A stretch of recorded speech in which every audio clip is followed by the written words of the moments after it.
So இந்த மாதிரி குறியீடுகள் நீங்கள் யூஸ் பண்ணுங்க டெய்லியே, உங்கள் வாழ்க்கையில் இன்னும் பாசிட்டிவாக இருக்கும். இந்த மாதிரி தானங்கள் கொடுங்க, உங்கள் வாழ்க்கையில் எல்லாமே நல்லதாக நடக்கும். அப்படின்னா என்ன மாதிரி அப்படிங்கிறத நேர்கள்ட்ட பேசலாம். இன்னொரு புறம் பாருங்க, நம்ம செய்யக்கூடிய தான தர்மம் இருக்கு பார்த்தீங்களா, அது நம்ம ராசியுடைய தொடர்புடைய தான தர்மங்களா இருந்தா வாழ்க்கையில உயர்ந்துகிட்டே போகும். இவங்க வேல் படம் இருக்கு பார்த்தீங்களா, இந்த வேல் படத்தை அவங்க ஸ்கிரீன் சேவரா வச்சுக்கலாம். ஆட்டோ ஓட்டுறவங்க, கார் ஓட்டுறவங்க, இது ஏழை சலவை தொழிலாளிகள்.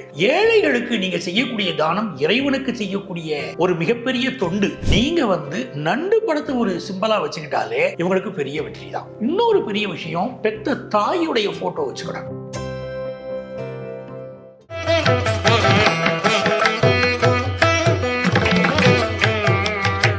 திருவருள் டிவி நேயர்களுக்கு வணக்கம். இன்னைக்கு நம்ம கூட இணைஞ்சிருக்கிற சிறப்பு விருந்தினர் ஜோதிடர் நங்கநல்லூர் பஞ்சநாதன் அவர்கள். சார் வணக்கம். வணக்கம் மேடம்.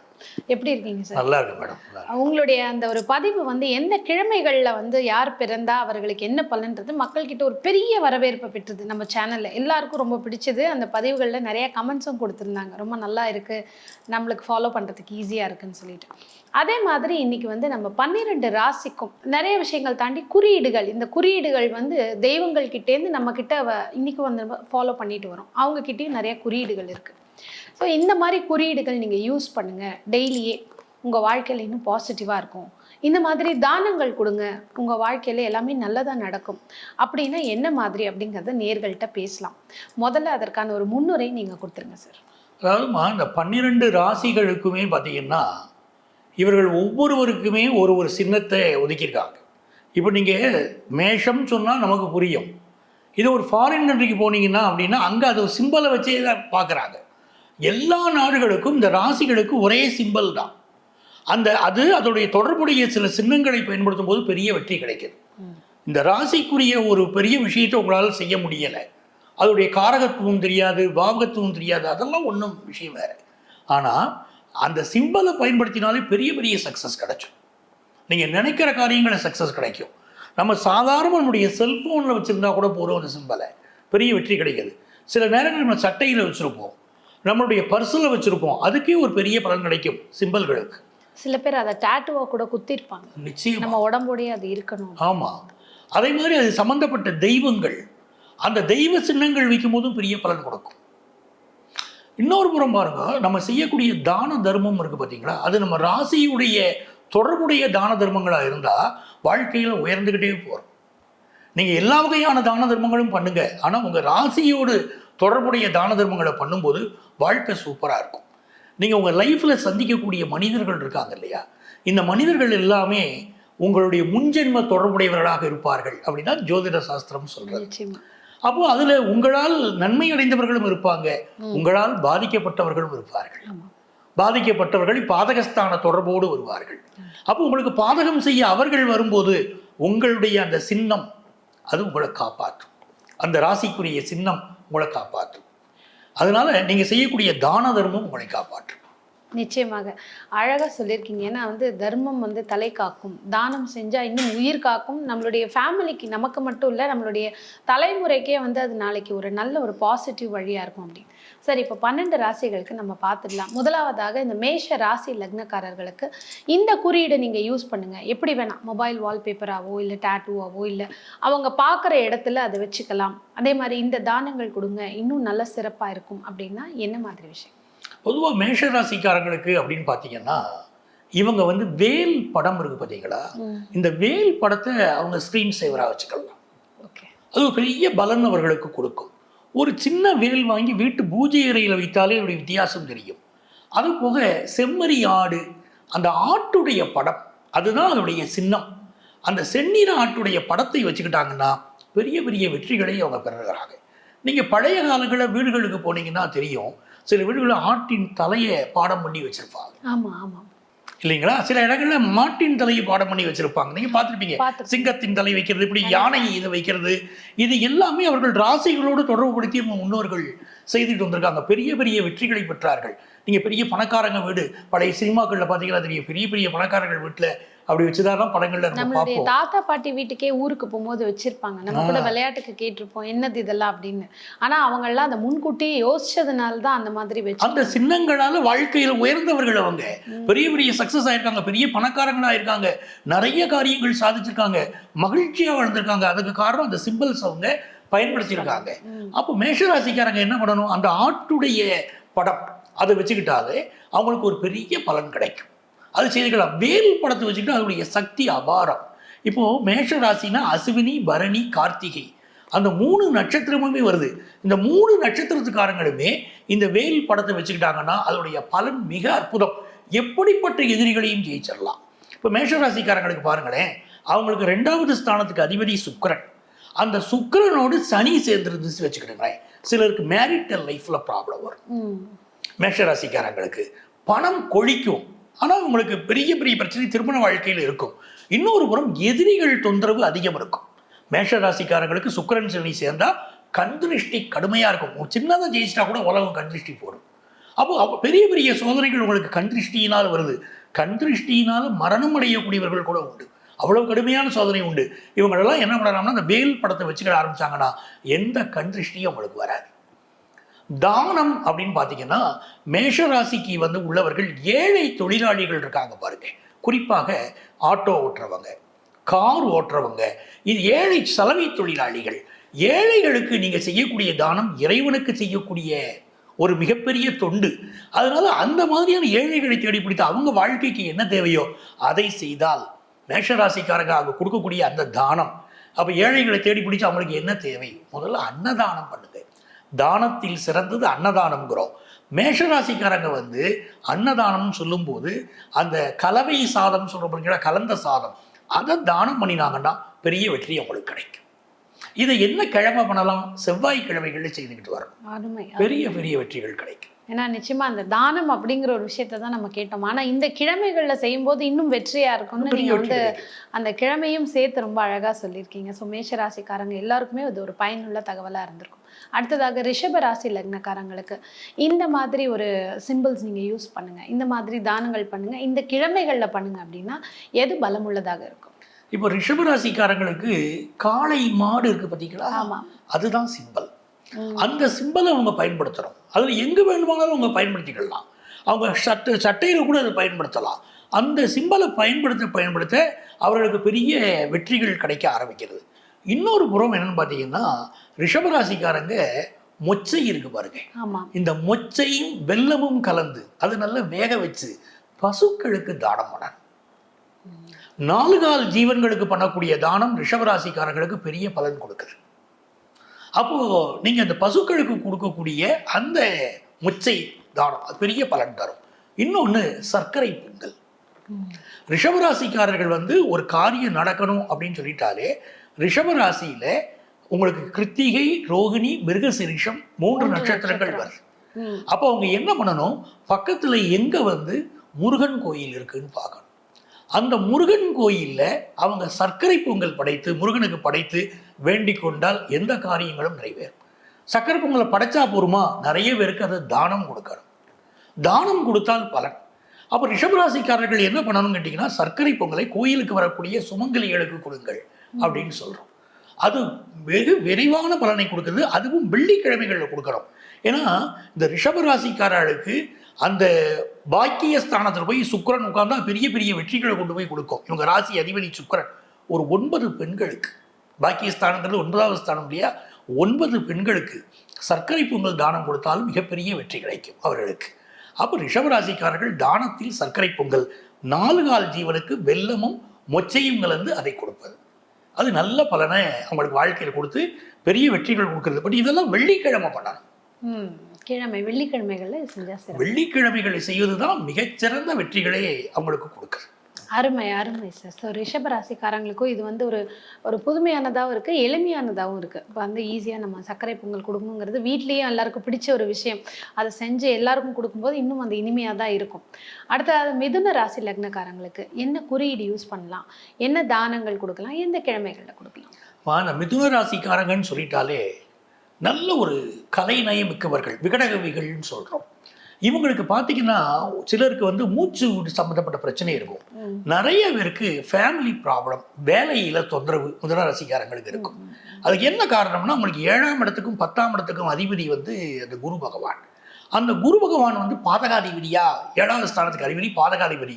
அப்ப திருமண வாழ்க்கையிலேயே பலருக்கு பாதகம் நடக்குதே, பிரச்சனை இருக்கே. அதே மாதிரி வேலையிலேயும் பிரச்சனை கொடுத்துருது அவங்களுக்கு.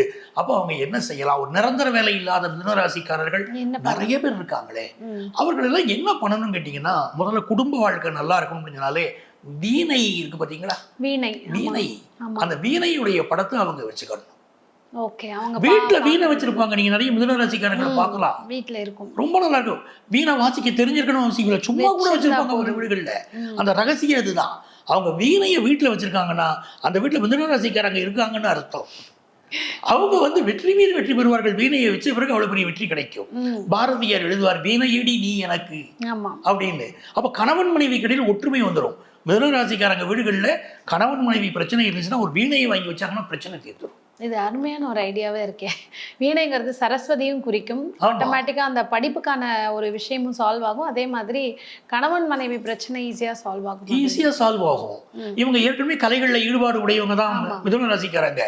ஒரு சினி ஃபீல்டுல வரணும்னு நினைக்கிறாங்க, வீணையை வீட்டுல வாங்கி வச்சு பார்க்கட்டும், அப்ப நல்ல பலன் அதுக்கு கிடைக்க ஆரம்பிக்கும். அதே மாதிரி இந்த மிதுன ராசிக்காரங்க எப்பவுமே என்ன பண்ணு கேட்டீங்கன்னா, குரு பகவான் தான் உங்களுக்கு பாதகாதிபதியா உட்கார்ந்துருக்காரு. அப்ப என்ன செய்யணும் பாத்தீங்கன்னா, பக்கத்தில் உள்ள கோயில்ல போய் குரு பகவான் வழிபாடு செய்யணும். அவங்க அந்த குரு பகவான் வழிபாடு செய்யறது மட்டும் இல்லாம வெண்பொங்கல் படைக்கணும். மார்கழி மாசம் வருது பாருங்க, காலையில வெண்பொங்கல் படைத்து வரவங்களுக்கெல்லாம் தானம் கொடுக்கட்டுமே, அது மிகப்பெரிய பலன் கொடுக்குமே உங்களுக்கு. அப்ப வெண்பொங்கல் தானத்தை இவர்கள் செய்யணும். இவர்கள் செய்ய வேண்டிய கிழமை வியாழக்கிழமை. மிதுன ராசிக்காரங்க வியாழக்கிழமை செய்யணும். அதுலதான் சூட்சும ரகசியம் அடங்கி இருக்கு. கண்டிப்பா, ஏன்னா குருங்கிறது பாதகாதிபதி. வியாழக்கிழமை குருவுக்கு. ஆமா, இவங்க போய் நம்ம புதன்கிழமை பிறந்திருக்கோம், புதன்கிழமை பண்ணலாம் நினைக்க கூடாது, வியாழக்கிழமையில பண்ணணும். அப்ப பாதகம் அங்க தீர்ந்துரும். அந்த வெண்பொங்கல் அது என்ன, அந்த சிறுபருப்பு சேர்க்கணும். வெறும் பொங்கலை பொங்க விட்டு கொடுக்கறது இல்ல, அந்த சிறுபருப்பு சேர்க்கிறது, அது அதனுடைய பலன், அற்புதமான பலன் கொடுக்கறது. அப்போ மிதுனராசிக்காரர்களுக்கு எல்லையில்லாத ஆற்றல்கள் வளரும், வேலையில் இருக்கக்கூடிய பிரச்சனைகள் தீரும், குடும்பத்தில் ஒரு நல்ல அண்டர்ஸ்டாண்டிங் வந்துடும். அதுக்கு அந்த வீணை சிம்பலை பயன்படுத்தினா அற்புதமான வெற்றி அங்கே மிதுன ராசிக்காரங்க. ஸோ அவங்க வீட்லேயும் வச்சுக்கலாம், ஆஃபீஸில் வந்து அந்த வீணை படத்தை கூட வச்சுக்கலாம். அந்த மாதிரி சின்ன சின்னதாக கூட கிடைக்குது, டேபிளில் வைக்கிற நல்லா கிடைக்குது, அழகாக கிடைக்குது. வரவேற்பறையில் வைக்கிறாங்க பாருங்க, ஒரு சின்ன வீணை படத்தை வரவேற்பறையில் வச்சா உடனே நிச்சயமாக நீங்க ஒரு வீணையுடைய அந்த மியூசிக் கேட்கலாம். காதுல அதை கேட்டாலே ஒரு கார்ல போயிட்டு இருக்காங்க, போட விட்டு கேட்டுக்கிட்டு இருக்கலாமே, அது ஒரு பெரிய அளவுக்கு உங்களுக்கு வெற்றி கொடுக்குமே. அருமை அருமை இல்லையா?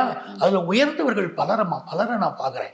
இந்த பரிகாரம் எல்லாமே எப்படின்னு பார்த்தீங்கன்னா, நம்ம சொல்லி அனுபவபூர்வமாக வெற்றி பெற்ற பரிகாரங்களை தான் நான் சொல்றேன். அது ஒரு பெரிய பலன் அது கொடுக்குது. அருமை. மிதுன ராசிக்காரங்களுக்கும் அழகா எளிமையா சொல்லியிருக்கீங்க. அடுத்ததாக கடக ராசி லக்னக்காரங்களுக்கு என்ன மாதிரி சிம்பிள்ஸ் யூஸ் பண்ணலாம், அதே மாதிரி என்ன தானங்கள் எந்த கிழமைகள்ல கொடுக்கலாம்? கடகராசிக்காரங்களை பொறுத்த வரைக்கும் இவங்க பார்த்தீங்கன்னா நண்டு தான் இவங்களுடைய சின்னமாக இருக்கு. இப்போ கடகராசி நீங்க அப்படின்னு எடுத்துட்டீங்கன்னா அதுல புனர்பூசத்துடைய நட்சத்திரமும் வருது, பூசமும் வருது, ஆயில்யமும் வருது. நீங்க வந்து நண்டு படத்தை ஒரு சிம்பலா வச்சுக்கிட்டாலே இவங்களுக்கு பெரிய வெற்றி தான். இன்னொரு பெரிய விஷயம், பெத்த தாயுடைய போட்டோ வச்சுக்கணும், அம்மாவுடைய போட்டோ. ஆமா, இந்த கடகம் லக்னத்தில் பிறந்தவங்க, கடக ராசியில பிறந்தவங்கலாம் பார்த்தீங்கன்னா பெரிய அம்மாவுடைய சிலையை வீட்டில் வச்சிருக்கிறவங்க கூட உண்டு. நீங்க பெரிய அரசியல் தலைவர்களை கூட பார்க்கலாம், பெண்ணால் பெரிய தன்னுடைய அம்மாவுடைய சிலையை வச்சுக்கிட்டு அதை வழிபட்டுக்கிட்டே வருவாங்க. அந்த கடகத்துக்கு அப்படி ஒரு சிறப்பு, வாழ்க்கையில உயர்ந்துக்கிட்டே இருப்பாங்க. கடகத்தில் சேர்ந்தவர்கள் தாயை மதிக்கணும், தாயுடைய சிலை, அவங்க இறந்த பிறகும் சிலையை வச்சு கும்பிடணும். அம்மா உயிரோடு இருக்கும்போது அவங்களுடைய ஸ்கிரீன் சேவர் அம்மாவுடைய படத்தை வச்சுக்கலாமே, அது பெரிய லாபம். நண்டு சின்னம் வச்சாலும் அது அவர்களுக்கு பெரிய பெரிய வெற்றிகளை கொடுக்குது. இவங்களுக்கு எப்படிப்பட்ட பகை சூழ்வதாக இருந்தாலும் அதுலேயும் தப்பிச்சிடுறாங்க. அந்த நண்டு சிம்பல் வைக்கிறது அவ்வளவு நல்ல பலனை கொடுக்குது. பல பேருக்கு வந்து குடும்ப வாழ்க்கையில் ஒரு ஏமாற்றம் இருந்துக்கிட்டே இருக்கும். கடகராசிக்காரங்களுக்கு அவங்க இந்த நண்டு சிம்பல் வச்ச பிறகு அந்த பிரச்சனைகள் சால்வ் ஆகிறத அவங்க பார்க்கலாம். அதே மாதிரி மூச்சு பிரச்சனை இருக்கும், சளி தொந்தரவு, மூச்சு பிரச்சனை கடகராசிக்காரங்களுக்கு நிறைய பேருக்கு உண்டு. நண்டு சிம்பல் வச்ச பிறகு அதெல்லாம் குறைவதை அவங்க பார்க்கலாம். சரிங்களா? இப்போ இவங்களை பொறுத்த வரைக்கும் என்னன்னு கேட்டிங்கன்னா, இவர்களுக்கு மிக உகந்த கிழமை வெள்ளிக்கிழமை. அந்த வெள்ளிக்கிழமையில என்ன தான தர்மம் செய்தாலும் பூர்வ ஜென்மத்தில் இவங்க செய்த அத்தனை பாவமும் விலகும். குறிப்பாக கடகராசிக்காரங்களுக்கு எங்க பிரச்சனை வரும் கேட்டிங்கன்னா, கணவன் மனைவி அண்டர்ஸ்டாண்டிங்கில் ப்ராப்ளம் வரும். ஏன்னா பூர்வ ஜென்மத்தில் மனைவியை பாடாப்படுத்தினவன்னு அர்த்தம். அதனால தன்னுடைய லைஃப் பார்ட்னரை படுத்தினவங்களுக்கு பல பேர் கடகராசியில் பிறப்பாங்க. அப்போ இவங்க என்ன செய்யணும் அப்படின்னு பார்த்தீங்கன்னா, கடகராசிக்காரர்கள் வெள்ளிக்கிழமைகளில் வழிபடக்கூடிய எல்லா வழிபாடுகளும் உங்களுக்கு பெரிய வெற்றியை கொடுக்கும். குறிப்பாக கிருஷ்ணர் வழிபாடு, அந்த கிருஷ்ணருடைய வழிபாடு மிகச்சிறந்த வெற்றிகளை கொடுக்கிறது. பால் பாயாசம் வச்சு அதை பிறருக்கு கொடுப்பது மிகச்சிறந்த வெற்றிகளை கொடுக்கிறது. அதே மாதிரி தண்ணீர் கேன் போடுறாங்க பாருங்க வீடுகளுக்கு, அப்படி தண்ணீர் கேன் போடுறவங்களுக்கு இவங்க செய்கிற உதவி, அந்த பிள்ளைங்க யாராவது அவங்க வீட்டில் உள்ளவங்க படிக்கிறதுக்கு உதவி, இல்லை மாணவர்கள் கல்லூரி படிக்கிறாங்க அப்படியே அவங்க படிக்கிறதுக்கு உள்ள உதவி, அதை இவங்க செய்தாலும் பெரிய வெற்றி கிடைக்கும். ஏழை குழந்தைகளுக்கு அந்த குழந்தைகளுக்கு பால் வாங்கி கொடுத்தாலும் அது மிகப்பெரிய தானமாக இருக்கு கடகராசிக்காரங்களுக்கு. அதை அவங்க செய்து பார்க்கலாம். நல்ல எல்லா காரியங்களும் வெற்றி கிடைக்கும். மன அழுத்தத்தோடையே பல கடகராசிக்காரங்க இருப்பாங்க. அவங்க இந்த தண்ணீர் கேன் போடுறவங்களுக்கு உதவி செய்து பார்க்கட்டுமே, மன அழுத்தமெல்லாம் நீங்கிடும். பொதுவாக மன அழுத்தம் ஜாதகத்தில் எப்படி இருக்கும், சந்திரனோட அந்த சாயா கிரகங்கள் சேரும்போது மன அழுத்தம் ஒருத்தர் வந்துடும், அது நீங்கும். இது செய்யலாம் நிச்சயமா. ஆமா. எந்த கிழமைகள்ல செய்யலாம்? பொதுவாக இவங்க செய்ய வேண்டிய கிழமை வெள்ளிக்கிழமை. வெள்ளிக்கிழமையில தான் இவங்க தானங்கள் பண்ணணும். கடகராசிக்காரங்க அற்புதமான பலன் அது கொடுக்க ஆரம்பிச்சோம். அருமை. ஏன்னா தாயினுடைய வழிபாடே வந்து அவங்களுக்கு பெரிய அளவுக்கு லக்காக இருக்கும். அது போக அந்த நண்டு சிம்பிள் மெயினாக அந்த தண்ணி கேன் போடுறவங்களுக்கு கொடுக்கணும்னு சொன்னது தான் ஒரு ஹைலைட்டான விஷயமே, மனக்குழப்பத்துக்கு தீர்க்கும் அப்படின்னு. அடுத்த சிம்மராசி லக்னக்காரங்களுக்கு என்ன மாதிரி தானங்கள் கொடுக்கலாம், அதே மாதிரி என்ன சிம்பிள்ஸ் யூஸ் பண்ணலாம், எந்த கிழமைகளில் செய்யலாம்? சிம்மம்னாலே சிங்கம் இல்லையா? அப்போ அந்த சிங்கத்துடைய படத்தை அவங்க வச்சுக்கணும். அந்த சிங்கத்துடைய படம் வைக்க வைக்க இவங்கள்ட்ட கம்பீரம் வர ஆரம்பிக்கும்.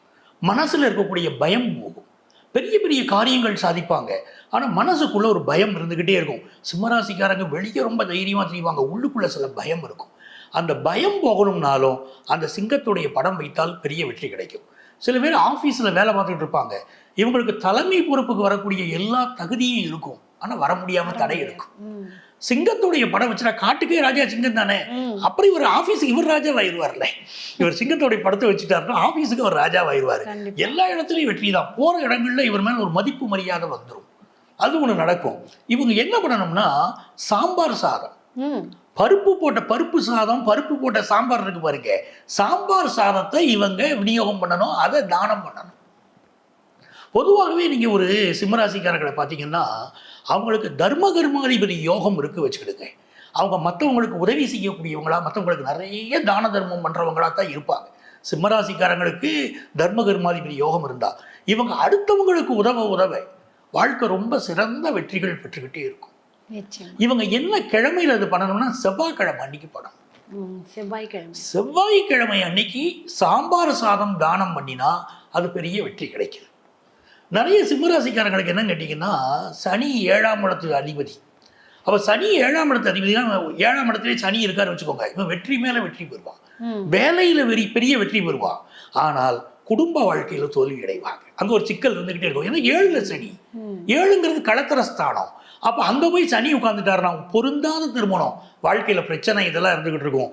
இவங்க என்ன பண்ணணும், சுப்பிரமணியர் கோயில் சாம்பார் சாதம் விநியோகம் பண்ணினாங்கன்னா குடும்ப பிரச்சனை தீரும். முருகன் கோயிலை தேர்ந்தெடுக்கணும், அதுல தான் இருக்கு. செவ்வாய்க்கிழமையை சொல்றேன், அது பெரிய வெற்றியை உங்களுக்கு கொடுக்குது. அதே மாதிரி கோலம் வீட்டில் போடலாம். கோலம் வந்து அந்த சரவணபவ கோலம், இந்த சிம்மராசியில பிறந்த பெண்கள் பல துறைகளில் சாதிப்பாங்க. ஆனால் இவங்களுக்கு என்னன்னா, குடும்பங்கள் ஒத்துக்கிட மாட்டேங்குது, வெளியிடத்துல ஒத்துக்கிட மாட்டேங்கிறாங்க, நீ ஆம்பளை மாதிரி நடக்கிறாங்கிறாங்க. அவ்வளவு திறமையோடு வரணும்னு சொன்னாலும் கூட வந்தால் உலகம் அவங்கள ஒத்துக்கிட மாட்டேங்குது. அப்போ சிம்மராசி பெண்களுக்கு சமூகத்தில் நிறைய தடை இருக்கு. வேலை பார்க்குற இடத்துல மற்ற ஆண்கள் வந்து ஒரு பெண் வருகிறாள்னா இதாக தனக்கு போட்டியாக நினைக்கிறாங்க, வரவிடாமல் தடுக்கிறாங்க. அப்போ அந்த பெண்கள் என்ன செய்வாங்க அப்படிங்கும்போது, சிம்மராசிக்காரர்களுக்கு அற்புதமான பலன் சரவணபவ கோலம் போடுறாரு. இந்த கோலம்ங்கிறதுமா மிகப்பெரிய சக்தி வாய்ந்தது. இப்போ கோயில்களில் சாமி சிலைக்கு கீழே எந்திரம் வச்சு கும்பிடுறோம். அந்த எந்திரம் வச்சு கும்பிட முடியல வச்சுக்கிடுங்களேன், பெரிய பெரிய ஞானிகள் வச்சு இது பண்ணிடுறாங்க. நம்மளை போல சாதாரண மனிதர்கள் என்ன பண்ணலாம், அந்த எந்திரத்துடைய ஒரு சிம்பல் தான் கோலம். அந்த கோலத்தை நம்ம வீட்டு வாசல்ல போடுறாங்கல்ல பெண்கள், காலங்காலமா அதை பண்ணிக்கிட்டு வராங்க. வீட்டு வாசல்ல கோலம் போடுறது மிகப்பெரிய தத்துவம் இல்லையா? அந்த எந்திரங்களுடைய வரைபடத்தை தானே வரைகிறாங்க, அரிசி மாவை வச்சு வரைகிறாங்க. அதுல ஓம் சரவண பவ அப்படிங்கிறது எழுத்தை எழுதி இவங்க வந்து அந்த கோலத்தை போட்டுட்டு வரும்போது பெண்களுக்கு வேலை பார்க்கக்கூடிய இடத்திலும் சரி வேற இடங்களையும் சரி என்ன பிரச்சனை வந்தாலும் சிம்மராசி பெண்கள் தப்பிச்சிருவாங்க. அந்த சிம்பல் அவங்க பயன்படுத்தலாம். சரவண பவன் போட்டு அந்த சிம்பல் இருக்கு பாருங்க, அதை கூட அவங்க பயன்படுத்திக்கிட்டே வரலாம். சிங்கத்தையும் பயன்படுத்தலாம், இந்த சரவண பவ சிம்பலையும் பயன்படுத்தலாம். எப்படிப்பட்ட எதிரிகளையும் அவங்க ஜெயிச்சுக்கிட்டு வந்துடுவாங்க. அருமை அருமை. ஏன்னா சிம்மராசிக்காரங்க சொன்ன மாதிரி தைரியமா இருப்பாங்க, ஆனா உள்ளுக்குள்ள ஒரு பயம் இருந்துகிட்டே இருக்கும். இதை செய்யறதுனால கண்டிப்பா அவங்களுக்கு அந்த பயம் போய் ஒரு வெற்றி பாதை இன்னும் பிரகாசமாக இருக்கும், கிடைக்கும். சரி, அடுத்ததாக வந்து கன்னி ராசி லக்னக்காரங்களுக்கு என்ன மாதிரி சிம்பிள்ஸ், என்ன தானங்கள், இந்த கிழமைகள்? கன்னிராசிக்காரர்களுக்கு பொதுவாக பார்த்தீங்கன்னா பலருக்கு இந்த கொலஸ்ட்ரால் ப்ராப்ளம், வயிறு சம்மந்தப்பட்ட பிரச்சனை பலருக்கு இருக்கும். திருமண வாழ்க்கையில் இவங்க என்னதான் இவங்க ஒரு அன்பாக இருந்தாலும் நீங்கள் இன்னும் கொஞ்சம் அன்பாக இருந்திருக்கலாம், நீங்கள் எங்கிட்ட இன்னும் கொஞ்சம் நல்லா பழகிருக்கலாம் அப்படின்னு இவங்களுடைய கணவனோ இவங்களுடைய மனைவியோ இவங்கள்ட்ட ஒரு எதிர்பார்ப்பு எனக்கு திருப்தியாகலைன்னு காட்டிக்கிட்டே இருப்பாங்க. இவங்க எப்போவும் என்ன பண்ணா, நெற்கதிர்கள் இருக்கு பார்த்தீங்களா, நெல் கதிர், அந்த கதிருடைய படத்தை தான் தன்னுடைய சிம்பலாக அவங்க வச்சுக்கிறாங்க. அதே மாதிரி இவங்க வழிபடும் போது மதுரை மீனாட்சியை வழிபடணும். குடும்ப வாழ்க்கையில் என்ன பிரச்சனை இருந்தாலும் தீரணும்னா மதுரை மீனாட்சியை வழிபடணும். இந்த கன்னிராசிக்காரங்களுக்கு உத்திரம், அஸ்தம், சித்திரை அந்த 3 நட்சத்திரங்களும் அதில் வருது. இவங்களுக்கு 7வது ஸ்தானம் மீனராசி. மீனராசினாலே மதுரை மீனாட்சி தான். அந்த மீனாட்சியை வச்சு இவங்க ஸ்க்ரீன் சேவராக வச்சு கும்பிட்டாலும் சரி, மீனாட்சி அம்மன் கோயிலுக்கு போனாலும் சரி, இவங்களுடைய பாதகங்கள் எல்லாம் குறையும், பிரச்சனைகள் எல்லாம் குறையும். அப்போ இவங்க என்ன பண்ணலாம், நெல்கதிர்கள் படத்தை அதை சிம்பலாக இவங்க வச்சுக்கிடாங்க. அது ஒரு பெரிய பலன் தருது. தானம் கொடுக்கணும்னு நினைக்கிறாங்க வச்சுக்கோங்களேன், மீன்களுக்கு நெல் பொரி, அந்த பொறி வாங்கி போடணும். கோயில்ல குளங்கள்ல அங்கங்க மீன்கள் இருக்கு பார்த்தீங்களா, அதுக்கு பொறி வாங்கி போடணும். வீட்டில் மீன் தொட்டி வைக்கலாம். கன்னிராசிக்காரங்க வீட்டில் மீன் தொட்டி வரும்போது இவங்களுக்கு இருக்கக்கூடிய திருஷ்டிகள் எல்லாம் விளையிடும். என்ன இவங்களுக்கு வரக்கூடிய திருஷ்டியெல்லாம் அந்த மீன் தொட்டிகள், இந்த மீன்கள் எடுத்துக்கணும். உங்களுக்கு தெரியும், பொதுவாகவே வீட்டில் இருக்கக்கூடிய 4 கால ஜீவன் இருக்கு பார்த்தீங்களா, நமக்கு வரக்கூடிய திருஷ்டி, நமக்கு வரக்கூடிய பிரச்சனையெல்லாம் அது ஏற்றுக்கணும். ஆமா, இப்போ நமக்கு உடம்புல ஒரு சிக்கல் இருக்கு வச்சுக்கோங்களேன், நம்ம வீட்டில் வளரக்கூடிய மிருகங்களுக்கு அது காட்டும். நமக்கு வரக்கூடிய ஆபத்துக்களை அது ஏற்றுக்கிடுங்க, அப்படித்தான் அவங்க சொல்றாங்க. அப்போ மீன்களுக்கு நீங்க பொறி போடுங்க, உங்களுக்கு வரக்கூடிய திருஷ்டிகள் விலகும். வீட்டில் மீன் தொட்டி வச்சு பாருங்க, கன்னிராசிக்காரங்களுக்கு பெரிய பெரிய வெற்றிகள் கிடைக்கும். எந்த கிழமைகள்ல செய்யலாம்? இவங்க செய்ய வேண்டியது எல்லாமே வியாழக்கிழமையில செய்யணும். சிம்மராசிக்காரங்களா இருந்தா செவ்வாய்க்கிழமை பண்ணுங்கிறோம், கன்னிராசிக்காரங்களா இருந்தா வியாழக்கிழமை செய்யுங்கன்னு சொல்றோம். என்ன மாதிரி வியாழக்கிழமை செய்யக்கூடிய தானம் எந்த தானமா இருந்தாலும் பெரிய வெற்றி கிடைக்குது. மீன்களுக்கு பொறி வாங்கி போடுங்க, மெயின் தானம் அதுதான். பக்கத்துல எந்த குளங்கள் இருந்தாலும் மீன்களுக்கு வாங்கி போடலாம் புரியவங்க. நல்ல தானமா நல்ல பலன் அதை கொடுத்துரும். அதே மாதிரி படிக்கக்கூடிய மாணவர்கள் இருக்காங்க பாருங்க, இவங்களுக்கு நோட்டு புத்தகங்கள் வாங்கி கொடுக்கறது நல்லது. அற்புதமான பலன் அது. சிவன் கோயில்கள் இருக்கு பாருங்க, சிவன் கோயில்ல வந்து பிரதோஷம் நடக்கும்போது அந்த பிரதோஷ பூஜையில கலந்துக்கிறது, பிரதோஷ பூஜைக்கு தேவையான அந்த பிரதோஷ பூஜைக்கு தேவையான பொருட்கள் வாங்கி கொடுக்கிறது, அபிஷேக பொருட்கள், அற்புதமான பலன்கள் அவங்களுக்கு கொடுக்கும்.